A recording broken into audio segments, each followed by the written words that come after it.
Yeah, it's been great to speak here at the Factor 9. It's a great crowd and they seem to be interested in what I was talking about. So I'm Atlin, I'm an inclusion consultant but specialising in financial services, but also helping young professionals and established professionals to progress their careers and get to the top of their game for the industry of financial services. Amazing. I found the talk really interesting, really insightful. How long have you been doing it for? Well, I was in financial service for 7 years and I launched my consultancy about 3 years ago.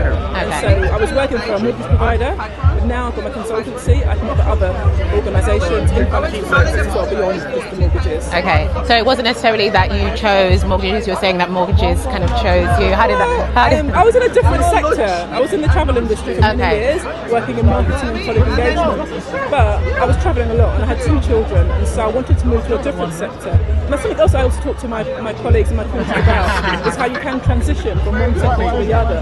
Because some people are really struggling to do that. They want to get into FS like I did, because it's a great sector to be in.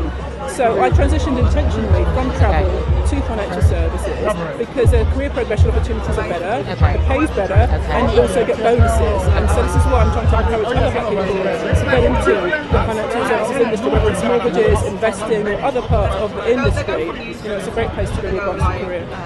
And you were saying in your talk that, black people have to find ways to get more involved in mortgages and find out more about mortgages. What would you say are the best and the most common ways to find out? I know myself, I'm in a WhatsApp group that gives a lot of this type of information. How would you say it's the best way to get this information? What I would love is to normalise talking about finances and home ownership and generational wealth amongst black communities. I find that we don't talk about it like other communities do.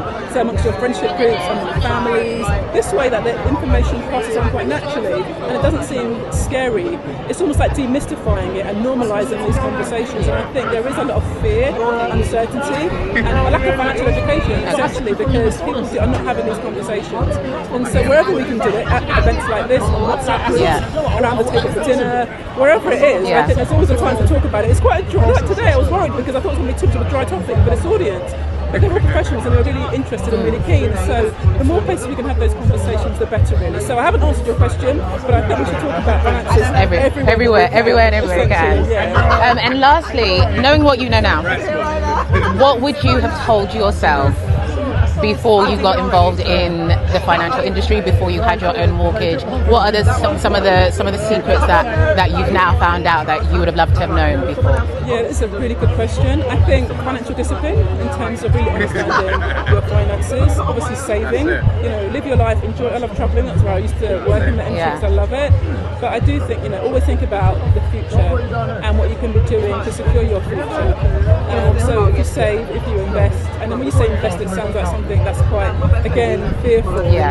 But I mean, it's literally about having an ISA, or speaking to a broker about, home ownership and things. It doesn't have to be a scary thing in terms of investing, but also I think starting young. When you're young, you haven't got as many outgoings, you haven't got children, you haven't got all these other commitments. So my daughter, she's 25, and as soon as she started working after university, I was showing her you need to be saving money because living at home, I'm not charging you much to be here. Focus on yourself. That means that when you get a bit older, you've got options. And by having financial security and a little pot, you've got options. When things happen in life, emergencies, if you're made redundant, COVID happens, whatever it may be, your pot of money is there. You can have that sense of security, peace of mind. So I think, saving a bit of money and thinking about your future. I think a lot of people now, I'm older than most people here, but I'm trying to normalise talking about pensions. And when you retire, people look at me like weird. I'm like, if you don't talk about retirement now when you're younger, how are you going to be ready for it? Yeah. So there's a lot of YOLO amongst the younger community, and exactly. If you put down a little bit, when you start younger, just putting down a little bit, £100 a month, you'll be good. So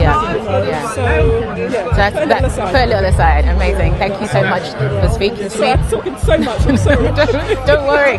This is perfect. This is exactly what we need. Where can people find you? Find your information? How can people get in touch if they want to know more about it? Yeah, so you can look me up on LinkedIn. That's where I'm most active. So my name's Atlin. I'm the only Atlin on LinkedIn. So it's ATLYN. I'm also on Instagram as well. So Thank you so much, Atlin. Thank you. It's been great talking to you. And you. Take care.